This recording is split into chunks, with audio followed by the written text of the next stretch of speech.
हाल में 10 दिनों का दौरा है और किस तरह का जो है समाज को उपदेश देना चाहते हैं आप? मैं नेपाल 10 दिन की प्रवास में हूँ और मैं पहले पशुपतिनाथ आया। पशुपतिनाथ भगवान का हमने अभिषेक किया। फिर वहाँ से मैं दामोदर कुंड गया। दामोदर कुंड दर्शन करके वापस मैं काठमांडू आया। काठमांडू से आज मैं भैरवा आया हूँ। कल शाम को भैरवा आया और कल और आज भैरवा हैं हम। यहाँ हमारे बहुत प्रिय शिष्य पूर्व सांसद यहाँ बड़े समाज सेवी हैं, मेरे बहुत प्रिय हैं, आदरणीय प्रमोद यादव जी। मैं उनके निवास स्थान पर हूँ और इस पूरे कार्यक्रम के जो संयोजक हैं वो हमारे के शर्मा जी हैं, जो व्यापार संघ के अध्यक्ष हैं भारत के। और हमारे साथ बालकृष्ण खाड़ जी, पूर्व गृह मंत्री, उनकी धर्मपत्नी मंजू खाड़ जी। तो प्रमोद यादव जी पूरी यात्रा का एक व्यवस्था तय कर रहे हैं। मेरा एकमात्र उद्देश्य धार्मिक यात्रा है और मैं कल यहाँ से काठमांडू जाऊँगा। काठमांडू से मुझे गोसाई कुंड जाना है। गोसाई कुंड लगभग 14,200 फीट पर गोसाई कुंड है। अभी मैं दामोदर कुंड गया था। दामोदर कुंड 16,000 फीट पे है। वहाँ -3 टेम्परेचर था। मेरा मानना है कि भारत और नेपाल का जो संबंध है वो दोनों मित्र राष्ट्र है और दोनों छोटे बड़े भाई जैसी व्यवहार शुरू से रही है। तो उसमें और प्रगाढ़ता आए उसको लेकर के मैं नेपाल भ्रमण में हूँ 10 दिन का। और नेपाल में हज़ारों नहीं लाखों लोगों से मैं मिल रहा हूँ। लाखों लोगों से मेरी मुलाकात होनी है। हम सबसे मिलेंगे, अपनी बात रखेंगे, धर्म की परंपराओं को स्थापित करेंगे। मैं भी पोखरा था 3-4 दिन, एक कोटि होम यज्ञ था वहाँ, उस यज्ञ का उद्घाटन करना था।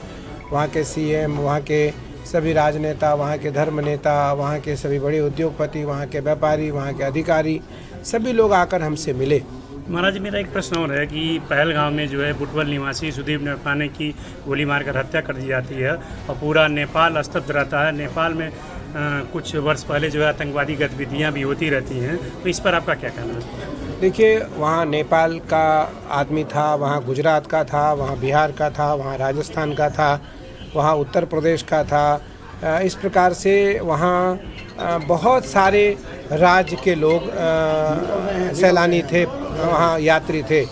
मेरा मानना है कि इस समय ये ऐसा समय आया है कि जब देश एक होकर के, संपूर्ण देश एक होकर के आतंकवाद को ख़त्म करें।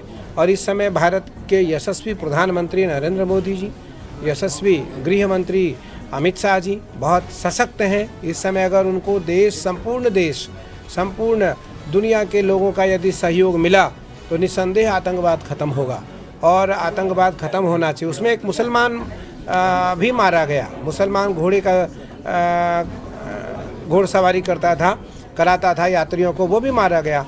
तो इसलिए मैं कल भी कहा, आज भी कह रहा हूँ कि आतंकवादी की कोई जाति नहीं होती, वो किसी का नहीं है।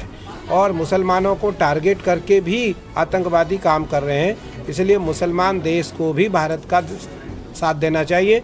और इस समय एक समय है जब पूरी दुनिया से आतंकवाद ख़त्म किया जाए, और ख़त्म किया जा सकता है वो तभी संभव होगा जब संपूर्ण दुनिया के लोग भारत का इस समय साथ दें। भारत इस समय सशक्त देश है और भारत से एक अभियान चालू हो सकता है आतंकवाद ख़त्म करने का, और उसके लिए संपूर्ण दुनिया के देशों को भारत का सहयोग देना चाहिए। धन्यवाद।